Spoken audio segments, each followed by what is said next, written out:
need the change we make to be sustainable. So pick one thing. Start with water. Where do you get your water? What's the source? Are you filtering it? Do you know what's in your water? We're made of water, so start there. And then once you've figured that out and you've, maybe you're drinking all the water you need and you're happy with the source and how you're storing it, what vessel you're using, then move on to something else. Part of us that believes this, that we can out-cream death, we can out-exercise death. And death is not something that happens to us. We actively participate in death. Yes. We are the dying. We are the death, and our cells are programmed to die. If we live like we're never going to die, we don't make amends, we don't remedy situations, we don't come together to heal, we just stay mad at each other. And somewhere in the back of our mind is like, I'll deal with that later. Fortin Presents podcast. We're here. We made it. Sweet 16 Studio. Richard Fortin presents Jana Brogan, the owner of Sage Rosemary Holistic. Correct. And a bunch of other things which we're going to get into. End of life. I'm an end-of-life consultant or a death doula. Doula. I'm a Reiki master. I do energy work, and I'm studying Qigong and, lots of evolutions of self and incarnations. Wow. So happy to have you here for this show. It's been a long time coming because we, of course, are good friends and have been for a while. A long time. I think 15 or 16 years, actually. Yeah. So thanks for coming in to share with the audience a little bit about what you do and who you are. For having me. I'm so happy to offer the platform for you to spread your message because we need it. The world needs it. Because really everything you do is rooted in being a healthy, happy planet. Yes. And humans. Yes. Yeah. Not just humans, but also planet and Correct, humans. because we correlate, So my thesis paper was how we share a common microbiome with the earth. Yeah. And everything sort of evolved from that. So if I'm doing something that's good for my body, it's good for the earth. If I'm doing something that's bad for my body, guaranteed it's bad for the earth. And so as you always remind me, and the Buddhists say, we can't change the world, but we can change ourselves. And then the ripple, right? So people are often overwhelmed by, how do we facilitate change? Because it just is such a big conversation.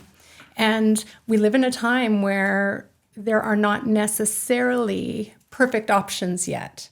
Yeah. So we have to choose, but we don't have the answer. We're looking for it.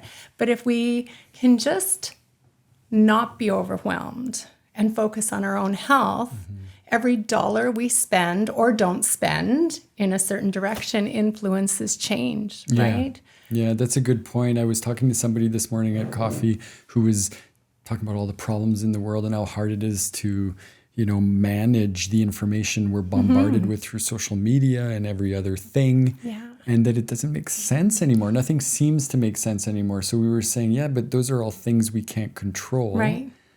Can I control what is in me? Exactly. In my mind, in my heart, in my own being. Of course. And of course, I'm really into meditation. That's helped me a lot to try to get a grip on that idea. But it's not easy because we are part of the planet. We are part of everything that's going on around us. There's no separating. No, there's not. Although we also have autonomy in where we place our attention. Yeah, and that is such a key point. It's where do we place our intentions, right? Because then we follow in that direction. And so, I like to suggest to clients or when I'm teaching that we need the change we make to be sustainable. So pick one thing. Don't overwhelm yourself with trying to make too many changes because you can't maintain that. So choose one thing, start there. Like start with water. Where do you get your water? What's the source? Are you filtering it? Do you know what's in your water? We're made of water. So start there. And then once you've figured that out and you've, maybe you're drinking all the water you need and you're happy with the source and how you're storing it, what vessel you're using, then move on to something else, and then it becomes then we're shifting Yeah. And it's permanent, and we're changing our intentions and our direction, and we're building lifestyle.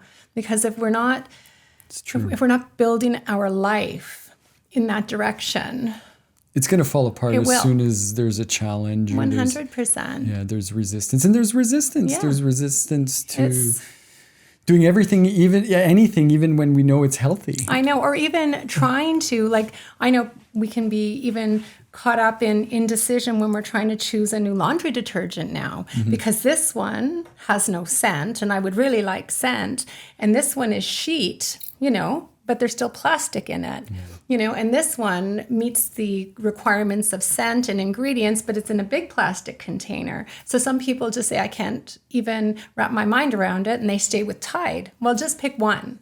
There is no perfect option. So your choices are limited, but make right choice with what we have before us, I totally agree. And it is a step-by-step, day-by-day. 1% a day ends up being a lot over the year. It does. And I think if we also let go of expectations of what our life should look like, because as we dismantle old systems, we're going to have to understand that perhaps the new systems are not going to look the same. And perhaps they're not going to be as shiny and bright or Instagram worthy as our old vision was, but that doesn't mean it's not valid or worthwhile.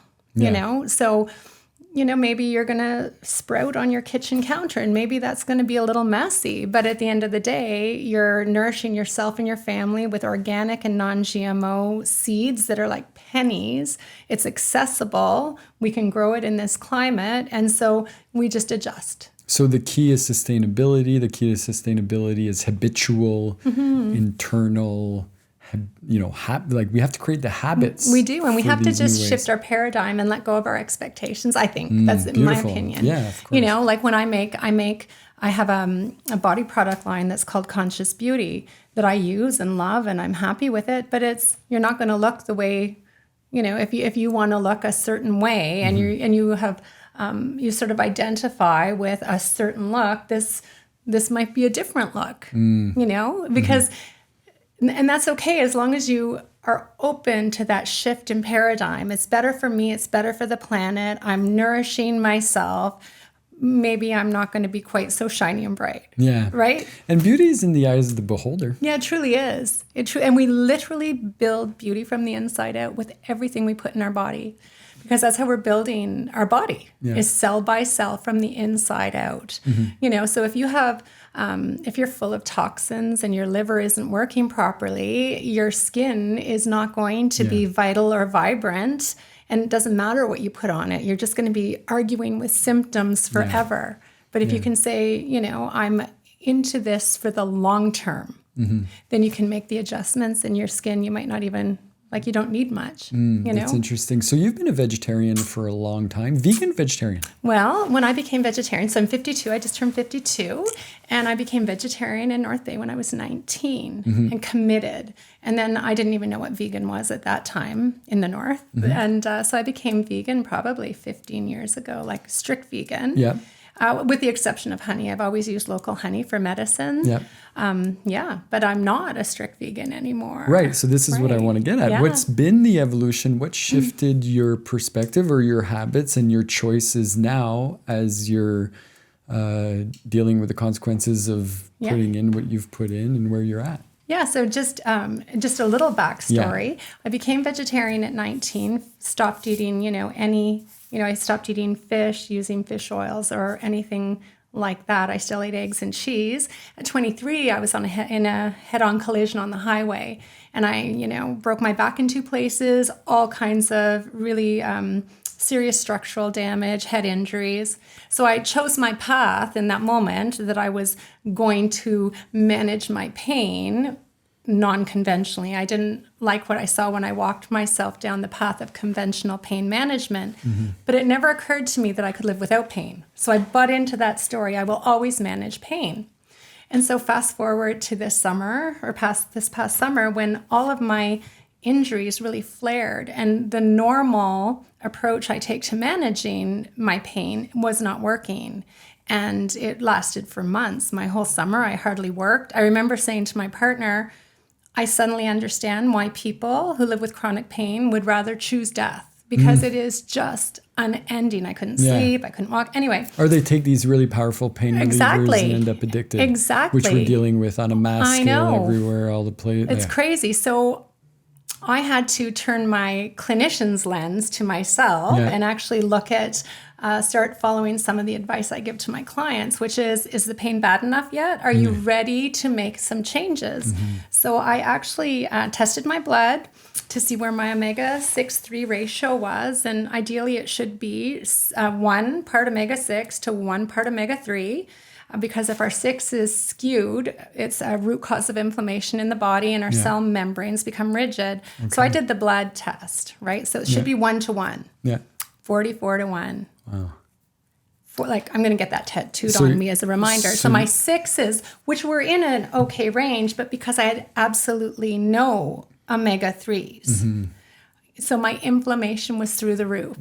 So I sat with that for a little while and had to decide, what your values. Yeah, and exactly. Now reassess values. Exactly. I really had to.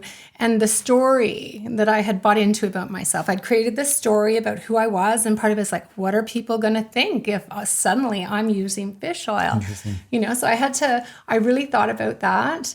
But I did start taking the fish oil just after Christmas, and I can get down on the floor now and run with my dog. And my cognitive, I've always suffered. I had really significant head injuries, and I always had a bit of brain fog, and it was, challenging. And I've noticed my clarity is through the roof. And so now I'm like, what if?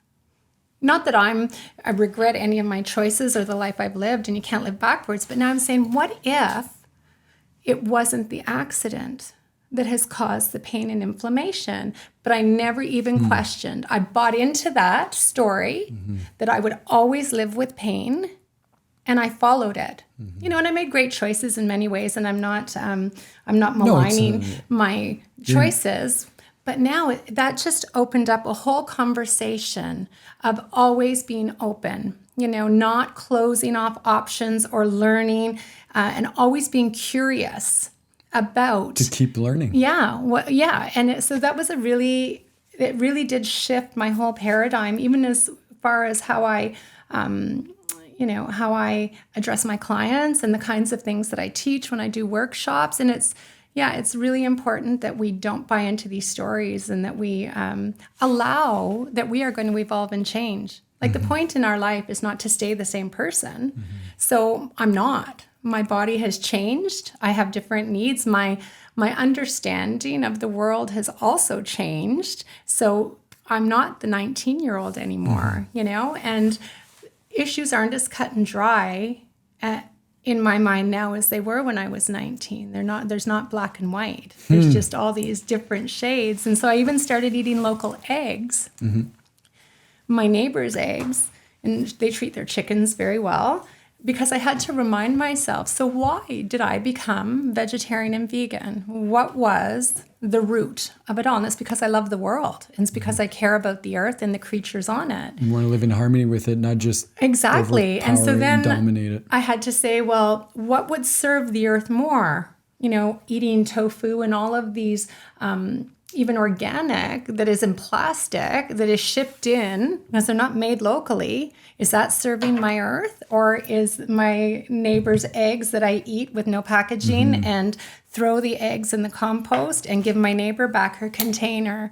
So those are the kinds of questions that I'm now asking myself, instead of being just so rigid in my mindset. What you had decided when you were in your 19. teens. Yeah, exactly. Yeah, it's kind of crazy. But yeah, it's really an interesting evolution of self. It must be interesting as a mother too, because you have a few children who are here to teach you all sorts of things. Oh my goodness, they do teach me so many things. And you things. see it, right? You see it in them too. And it's really interesting, because at the Resiliency Fair this weekend, I had 3 of my 4 kids there helping at various points. And it's just so gratifying to see who they are outside of me, but also how I have influenced them.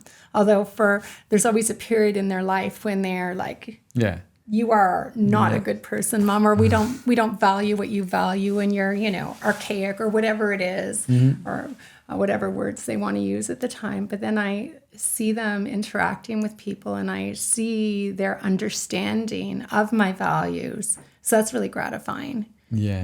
It's really gratifying, and to see how they are taking, what they learn from me, but also leaving behind, the parts that don't serve them. Yeah. And choosing their own path, which will be great for the world too. So that's for sure. good. Speaking of serving us, why don't you tell me a little bit about what we're drinking here today? Cheers. Cheers. Click, click. This. Boom. To 2024. Oh my goodness, yes. And all the success you'd like with your organization and your health. Thank you so much, Richard. You're so welcome. So this is a digestive tea, and I just love it. It's good. Yeah, it is good. Yeah, the medicine can taste really, really good. So I don't know of anyone in this time space who couldn't use a little digestive love. Even when we're trying to live really clean lives and trying to remove toxicants from our environments and our lives, it's just not going to happen. We can control so much, and then we just have to accept. But if our body is resilient, we can manage this. If we have built a resilient gut and microbiome, then we will better survive the toxins that we're exposed to. So this tea is all about that. So it has some traditional staples. Like there's a Taraxacum officinale rad, which is a dandelion root, which is really specific to digestion in the liver. All of these herbs are tonic. They're not heavy hitters, which means they're safe for everyone. Unless there's an allergy, but they build your body. Okay. So they're not about huge shifts. They're just about bolstering and building. And there's Filipendula almaria, which is meadowsweet, and it is very much a digestive specific, and it really is healing to your gut. And if there's ever any issue with, GERD or any of those sort of digestive upsets, Filipendula is what we call amphoteric, which is pretty magical. So if you're producing too much hydrochloric acid, it ramps down the production. But if you're not producing enough hydrochloric acid, it works with your body to make more, to bring you to a place of homeostasis. Magical plants. It's like Hogwarts every day of my freaking life. I love it.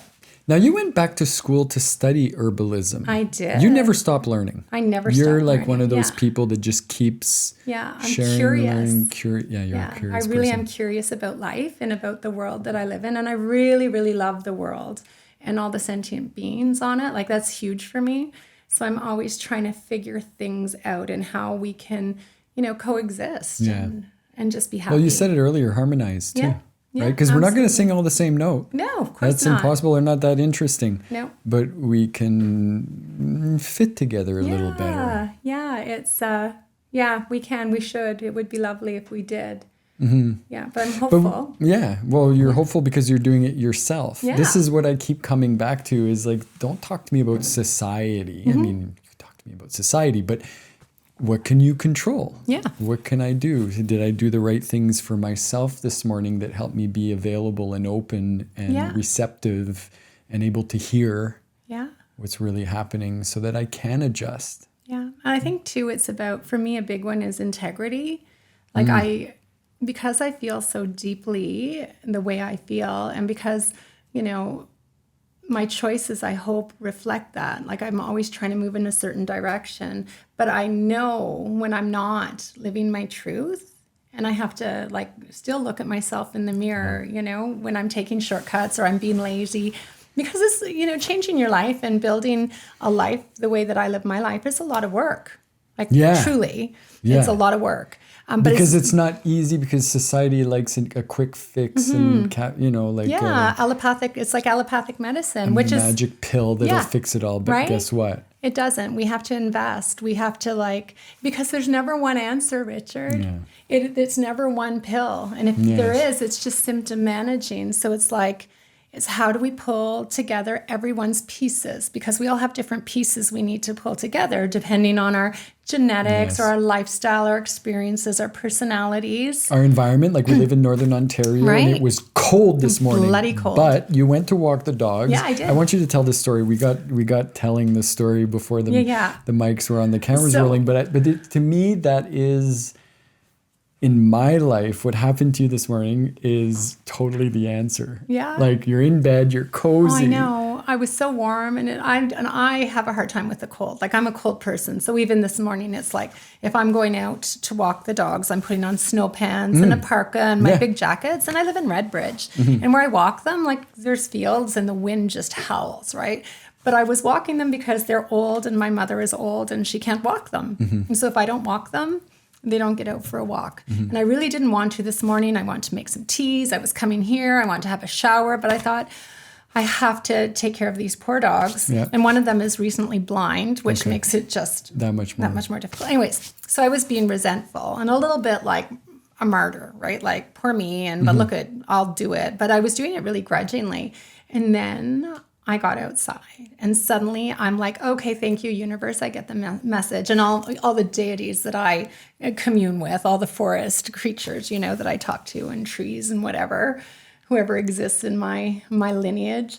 And it was just the greatest gift. And it was just a perfect winter morning. And to the east, the sun and the sky was like a painting, just vibrant and exceptional. It was magical this morning. And then, over the field, it was my moon, and today. It's almost full, right?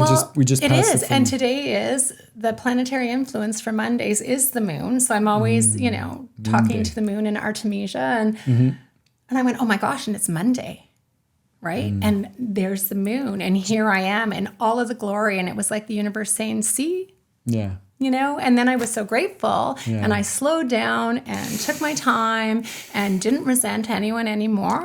And it really set the tone for my day. Like it really does. If we can just surrender that there's so much more than our schedule or what we tell ourselves is important in a day, because that was the best medicine that I could get today. Totally. To set me up for success. Exactly. Yeah. I think of this. I always say yoga practice is so humiliating because you do have to put your mind aside for a second and just accept your leg where it's going to go. I know. Be aware that things hurt. Yeah. Or don't. Yeah. Or this or that. Yeah. And or decide that, after years of doing yoga, you can no longer do yoga because it is not the right thing for your body. And then learn something new, like Qigong. Or maybe the asana practice of yoga is one of, when I say yoga, of course, we think of the physical movement practice. Oh, yes. But now when I'm practicing yoga, I started there. And of course, but now as my practice evolved, as I got more into the philosophy and to the Kriyas in particular, now I'm doing a type of practice that I could never have imagined myself doing, but it's through the acknowledgement that I must submit. Right. That I must, I've really resisted the idea of guru, like this idea that somebody could, help you really or call themselves that. And then I tried it and it changed the whole, energy in my life through the practice of just tuning in. Right. And accepting that somebody else was going to guide my mental, physical process for a little bit. And then it happened. You have the opening, you have the insight, you have the light, you see the light, and you go, oh, okay. And of course, the guru can bring you to the gate, but you have to walk through. Yeah. You have to do it. We all have to do our own work. Yeah, we do. And it's you have to get up and confront that cold. That's right. And it's like death. Because I'm also let's talk about death. A death doula. I actually love that you brought it there. Yeah. Let's talk about being a death doula and why and how and what your insights are. So I'm not a practicing death doula because I'm trying to speak to a few other practitioners in the area. It's really hard to practice alone because you need to be available to clients, and if you're sitting vigil or you really need to be available, and you can't physically as one person. And then if you had two clients, you would be letting someone down. Anyway, but I use my education as a death doula to educate people about death. I'm always wanting to talk about death and sit with death. And, and yogis have death practices, and there are certain meditations that people have literally sat with death to come to terms with it, So we live in a society where we've been taught, even though we know it's not true, there's part of us that believes this, that we can out-cream death, we can out-exercise death. And death is not something that happens to us. We actively participate in death. Yes. We are the dying. We are the death, and our cells are programmed to die.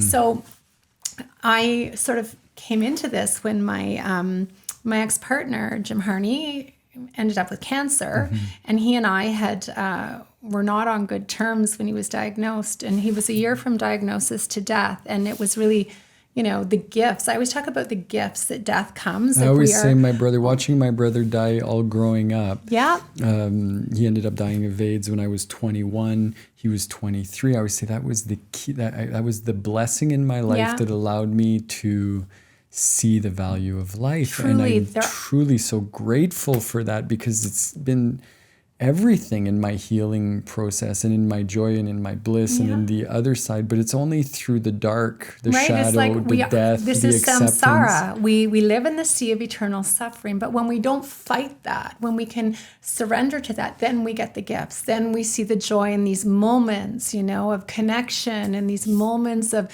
community coming together. And that's what death often will allow us.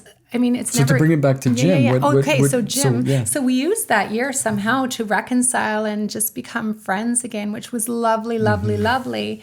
But I realized, particularly when he was palliative, that we don't know what to do with death. Yeah. And we don't know how to bridge that gap. Like, we used to live with death. People died at home. They were born at home. Yeah. You took care of them at home. But it's a lot more clinical now. We've just that's uncomfortable, and we're not going to live with it anymore. So we're going to put our dying people away from us. And so we've lost even the lexicon. Probably not wise. No, because it's just all part of the cycle, right? And so in a time when time is really precious, when someone is dying, you recognize that. Yeah. Right?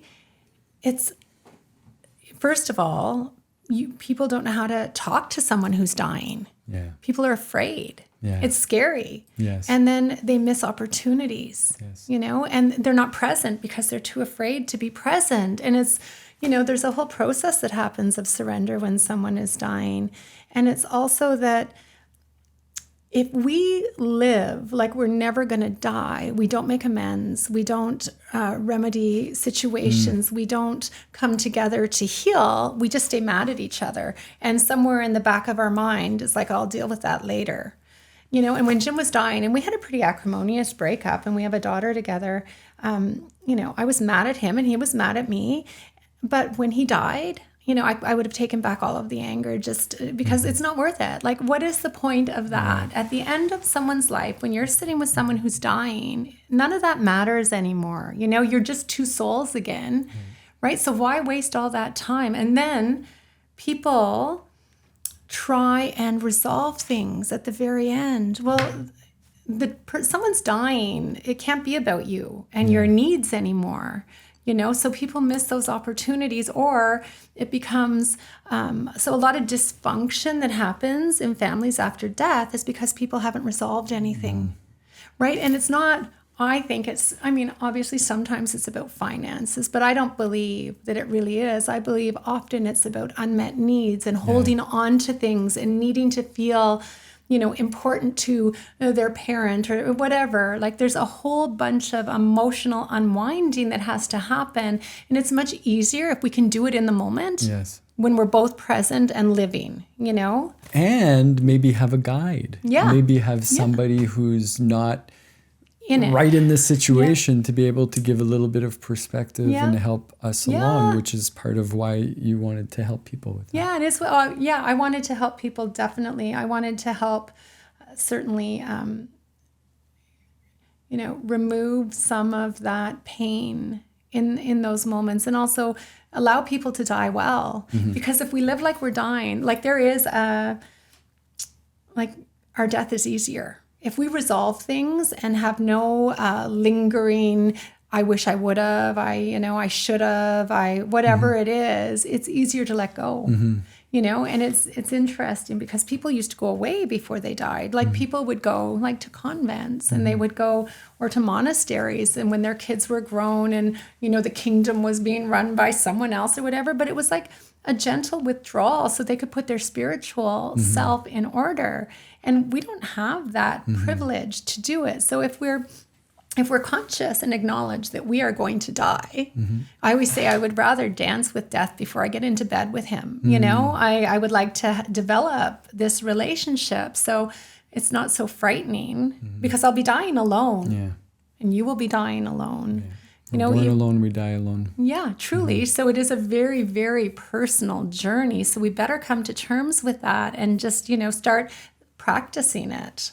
Or at least being comfortable inviting death to the conversation. So my kids are like, oh my God, here we go again. Because I talk about death every opportunity I have.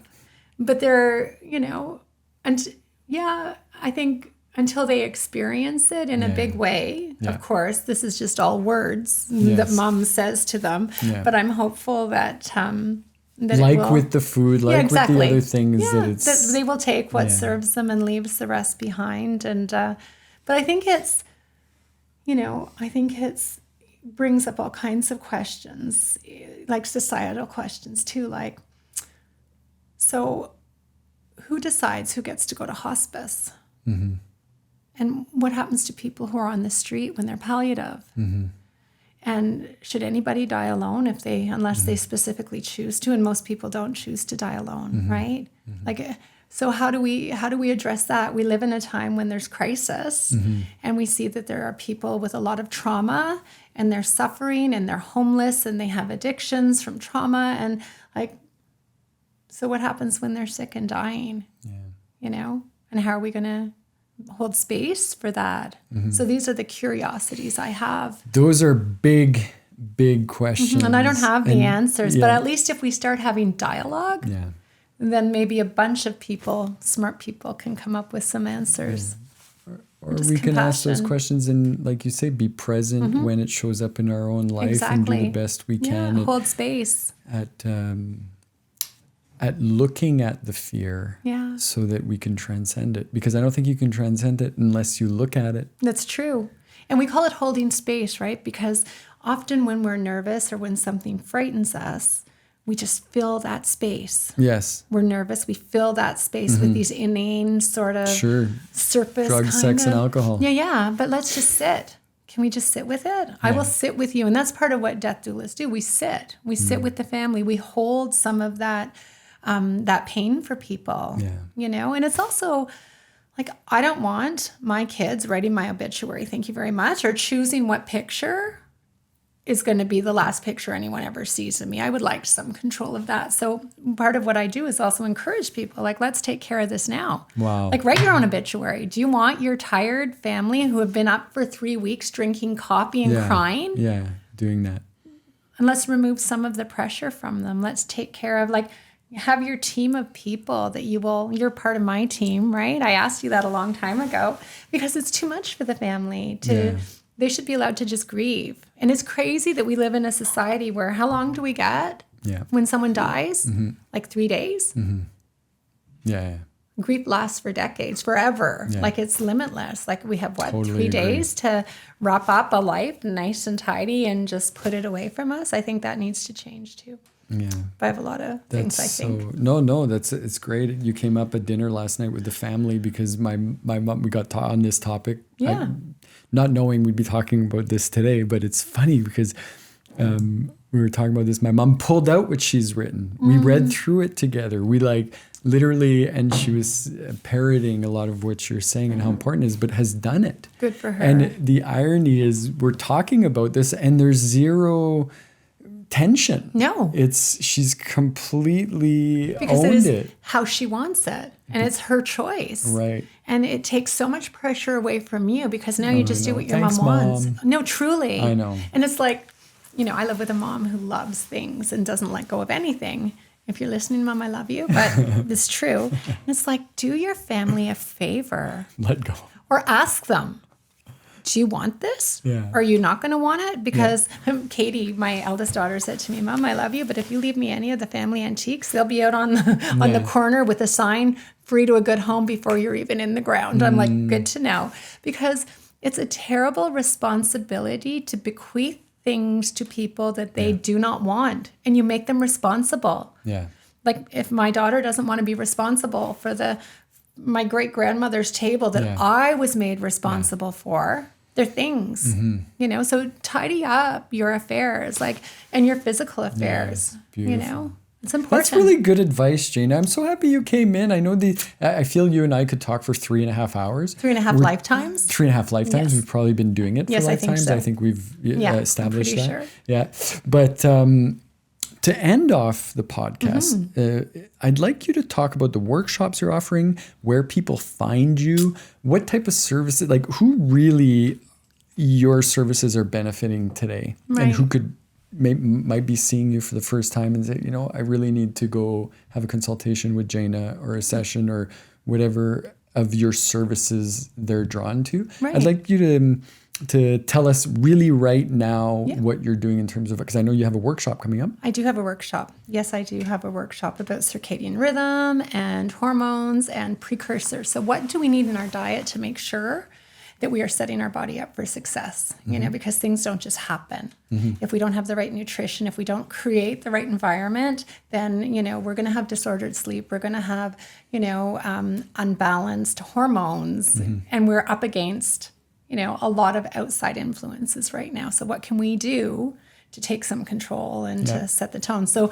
I'm practicing out of Ohana Yoga and Wellness Center in Callender. I have an office there where I see clients, and I teach workshops there, although I do see clients virtually, which is kind of nice. I can see them anywhere. I have, again, a whole toolkit of modalities that I offer to clients depending on what their needs are. So I really offer personalized medicine to clients and to the broader community also. So I do ear seeding, and I do Reiki, so energy work, and I'm, of course, an herbalist first and foremost. I'm really a big believer in phytomedicine and how it can shift our bodies and the planet. So I'm practicing there. I have workshops 3 Thursdays of the month, and there's usually a theme for the month. And this month was food for thought, rethinking whole food diets, because by our current standards today, there's been a steady decline in nutritional densities of our food. We know this. The soil ain't what it used to be. No. Our Save agricultural soil. Practices Sadhguru, are really... That was for Sadhguru. Okay. Did you know that everything has shifted since the Second World War? Really? That's where... and that industrialization? Yeah, but also, listen to this. They started using chemical warfare in the Second World War. Okay. Post-war, they had all these chemicals, and people wanted to sell them, so they created pesticides, which encompasses insecticides and herbicides. And so what? It's not enough that you're killing people. Now you're going to kill the planet with these. Got to make money. Yeah, got to make money. So, and that, and just, we talk about things like there are 65 countries in the world that mandate, it's been legislated that producers have to disclose GMOs in their products and their foods. 65 countries, in Canada is not one of them. Really? Really. Yeah. So we don't know. The only gauge we have, is if there are none. And then the Non-GMO Project puts their emblem on it. That's the only way we can even begin to know. So we have a long way to go in Canada. And in May of 2023, they allowed that Canada would allow genetic editing, which is like gene splicing, which is next level. And nobody knows, because for some reason our country doesn't feel that consumers need this kind of information, but we can't make informed choice without it. Interesting. So these are the kinds of things that we've been talking about this month, and how we can, obviously, what we can do within our own bodies and within our own control, but also, there is an aspect of we need to ask questions. Yeah. Right? Like we can't just... I assume politicians are there to protect us. Either. Yeah, I used to believe that Health Canada was there to protect me, but I've since had an education and it was really disturbing for me to really understand how it works. Yeah. I was pretty naive about that. So I'm really always saying we vote with our dollars. Yes. Which is unfortunate, but it's true. So every time we don't buy something at a grocery store or say to the grocer, I really like shopping here, but I'm concerned about this, or even at the farmer's market, ask questions, because People don't know what they don't know. And just because something is organic does not mean it's environmentally friendly. And just because it is, environmentally friendly does not mean it's organic. And we bandy these words around in these definitions, but nobody really knows what they mean and what the accountability is. So the best thing we can do is deal with people face to face, forget about the certifications. The more we can get in front of people and ask them, like when you're down in Costa Rica, ask some questions about coffee for me, like talk to the farmers. That is how we learn really what the truth is. So I just encourage people to have conversations all the time and be curious, but not abrasive, because people really don't know what they don't know, and always be kind and compassionate, even when you're speaking your truth, be respectful. I tell my kids, you can advocate. I encourage you to self-advocate, but you always have to be respectful of tone, body language, and words. And if you are, I will back you 100% all of the time. But if you're not, there will be serious ramifications. Yeah. So we should feel good about advocating for ourselves and the planet. But that is such a beautiful, way to end it off, because it really is the essence of what, to me, I've seen in you my whole life. Yeah.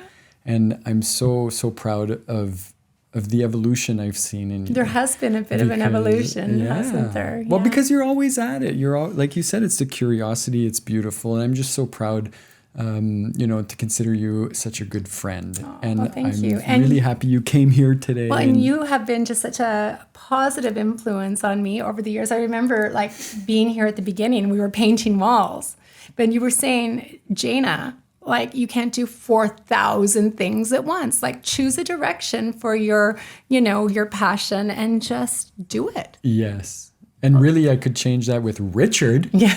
Just don't do 4,000 things at once, right, Adam? Don't do why do you have 8 logos? No, okay, 7. Why 7 brands? My dad's I'm explaining, Dad, I got it all mapped out. And I do understand. He says, Richard, you can't do 7 things. You got to do something. It's hard when we're dreamers and when we're always living in the creative ether. But your advice has served me very, very well. Well, thank you. But it is about doing it. So the advice is easy, but it's the walking the walk, and we are getting better. We are getting better. And we want to be grounded, and we want to be in the real world. Yeah.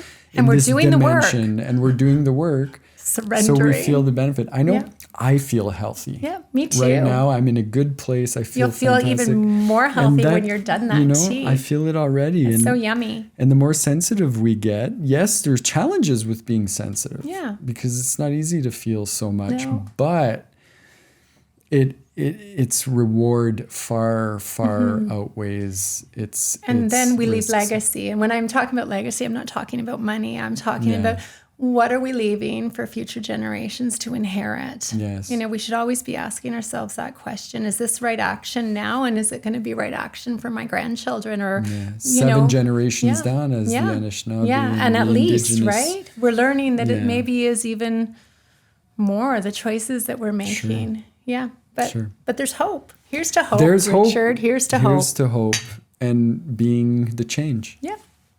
Thank you. Thank you, Richard.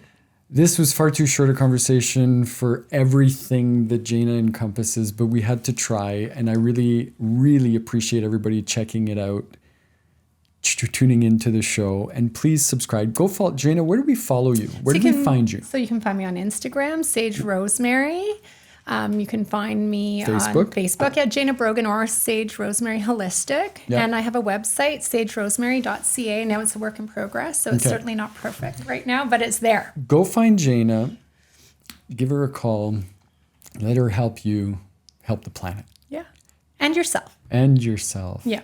Thanks again. Okay, thank you so much for having me, Richard. Ciao for now, everybody. Another show under our belt. Adam, what do you think? We okay? Yeah. We're okay. Adam says it's okay, so it's okay. Ciao for now, everybody. Catch you next time. Enjoy your health.